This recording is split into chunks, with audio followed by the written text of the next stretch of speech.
YouTube. So today we are heading back to the shop in Berlin. I said last time that I was going to do a quick walkthrough, show you around, like show the cars and whatnot before drift season.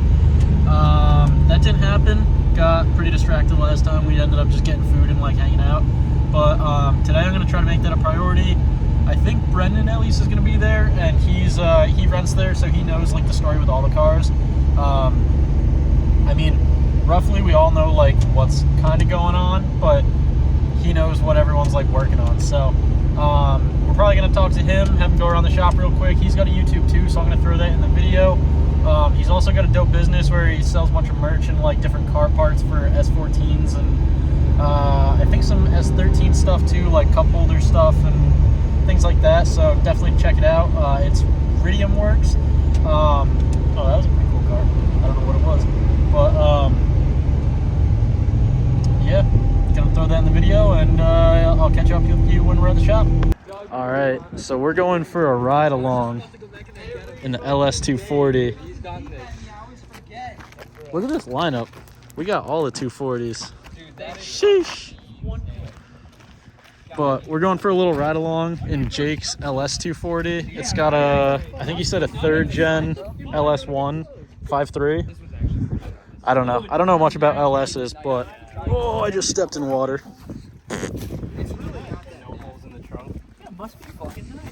This is Doug's coupe, Jake's coupe, Alex's coupe. They're gonna be drifting these at Lock City. Nice. Nice and roomy in the back seat. There you go.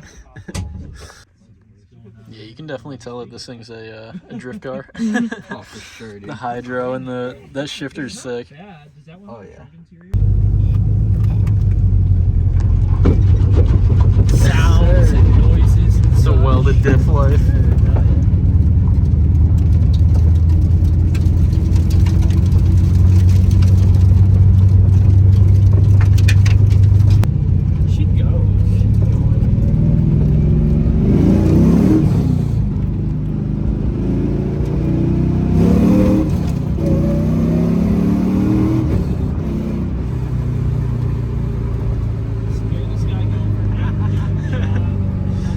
Getting blasted with LS noises. I know. It's kind of quiet. It is pretty quiet. Dude, it's just immediate power. Dude, I can't believe how much I fucking love this car. Yeah. I love the GTOs too. Like, those are fucking sick. Dude, my friend had had one with the, what is it, the second version, so it was like a 6.0. Yo. It's so much fun. Oh yeah, they're fucking sick.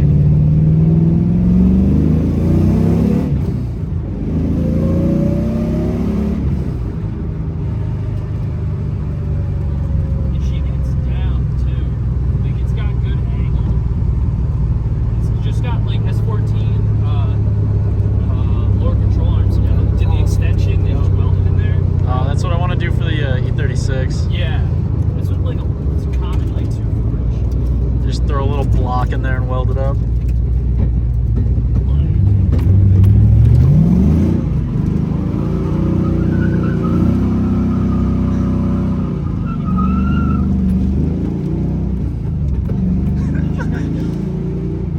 It's so smooth. It is smooth. I don't even think that was 4,000 RPM.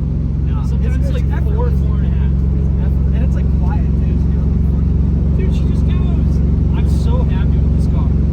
Never thought I'd buy fucking LS swap 240. Yeah, facts. But it's like, I can see the appeal. Nah, it's a vibe. I saw a coupe, I'm like, I'll go look at it. And then me and the dude, we were looking at it, and like idles normal, fucking driving around like, oh, I need this car. Yeah. Dude, it's like so, like, I used to hate on LS swaps and 240s, but like, it's like, I can see the appeal, you know what I mean? Yeah. Like, I'm like hating on it less. Like, it's kind of sick. It's just torquey Yeah, and reliable. It's reliable. so torquey. And you don't need a lot of RPM to make it move, which is nice. You can just kind of buy parts at AutoZone. Yeah, it's just a car engine from America.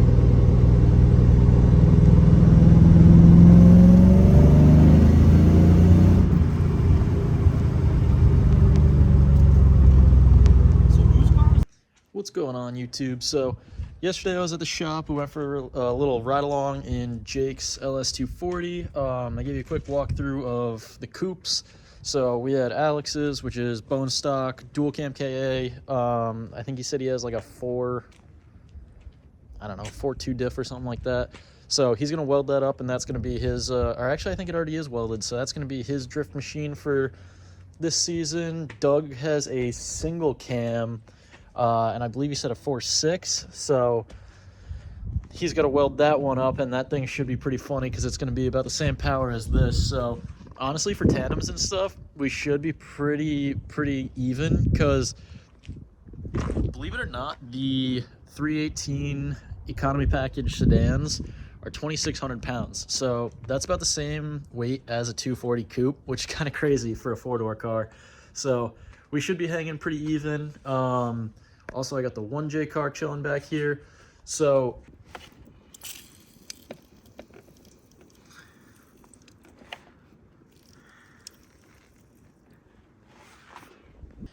all right, so I don't know if you guys have ever done header bolts on an M42. Not fun. I don't recommend. Well, I mean, I do if you have an exhaust leak, but I've been going at this for about an hour. These bolts have been soaking for about 3 days in like an anti-seize. It's called Knocker Loose. Orange can down there. It's just a penetrating oil. But I got all except for one bolt off, the one that's in the back right here, all the way on the back of the head. I'm not sure if it decided to strip or what the deal is. I can't seem to get a socket to get a good grip on it, and it's being a pain in the butt. So once I get that off, then all I have to do is undo the V-band, because I already had this exhaust fully done with V-band, so it's just super easy to take apart. And yeah, then throw the new gasket in. I'm definitely gonna have to get new studs for these, because half the studs came out with the bolts, or with the nuts. It's supposed to be a nut, came out with the stud too. So I think those are just whatever, M12 by 1.25 or something like that. So gonna run to the hardware store probably shortly and grab those, and then yeah, we'll go from there. I don't know how much work I'm gonna get done on the 1J car because it's already like 3, but I decided to tackle this because I don't know, I keep working on this 318, but I promise we're gonna get to the 1J car soon. Especially if it's warm this weekend. Maybe I can convince Tim and Doug to come down, and then we'll try to get it started again. But other than that, pretty much just grinding on this. All right, so this last bolt is really kicking my butt. Can't seem to get it out. It seems to be fully stripped. I've been trying to hammer on smaller sockets. And yeah, I really don't know what to do. I'm probably gonna go grab, or actually I have a set of, they're almost like an opposite of a easy out, just like chisels away at the edge of the bolt, and then you loosen it and it should pop out. So I'm gonna get those, give it a shot. Probably gonna run to the hardware store quick and grab the studs so that once I do get it out, I can just pop the new ones in, be good to go. But yeah, definitely a pain in the butt. Hopefully I can get it all apart today, because I really don't want to make this a 2-day project and have it sit for like 3 days, 4 days, whatever. So yeah, I'm gonna run to the hardware store quick and we'll see what happens. What's up, YouTube? So it's the next day, and this is actually gonna be the end of the video where I was working on the M42 car. The last bolt is stuck on the header, so I'm gonna be using one of those little extractor bits that cuts into the edges, pops it out, get those off. So the issue with that is M7 header bolts aren't like readily available, it seems like. I think FCP has them, so I may end up running up there, or I might just order them because it probably costs the same in gas as shipping. But so I'm gonna put the new gaskets in that, and that car will be back on the road. And then this car. So the next couple of videos are gonna be focusing on the E34 and the 1J car. The E34 needs new front control arms, which I have. They're over in a box over there. So that's coming as like one of the next things to do. And I also have a Nardi wheel for it, so I got to get the adapter for that. Gonna toss that in. And if anybody's interested in the 350 millimeter NRG wood wheel that's in it, I'll definitely sell it for cheap. So let me know. And then on the 1J car, oil leaks are fixed. Fuel leaks, I still have one. I'm gonna wrap some Teflon tape around the connector because I couldn't get it to stop leaking by just tightening it. So gonna throw that in, try tightening it down again. Hopefully there are no leaks. And then the next thing is try to start it again. So the last time I tried, I was building fuel pressure, but it wasn't building oil pressure because there was a missing bolt at the bottom of the, or at the back of the block. So threw that in, and everything else tune-wise seemed to be reading all right. I'm definitely gonna have to like mess with it because car hasn't turned on yet, but yeah, this is gonna be the like main priority coming into spring, because I definitely want to drive this car. It's been off the road for 2.5 years now, ever since it got rear-ended and it got fixed, because I said I wasn't driving it again until I actually finished the swap. So that's pretty much what's going on there. I still gotta buy the rear subframe mounts for that car. Debating on whether going poly or solid or whatnot. Some people say stick to poly, stick to OEM, whatever. Some people say, oh, go solid and you're never gonna look back, other than there's a ton of noise, which I don't daily the car, so I really don't care. Another couple little housekeeping things, since I'm going over like what's going on with cars, what's going on with what. I have a E36 coupe headliner for sale. I got a few other parts for sale. So I also have all these wheels.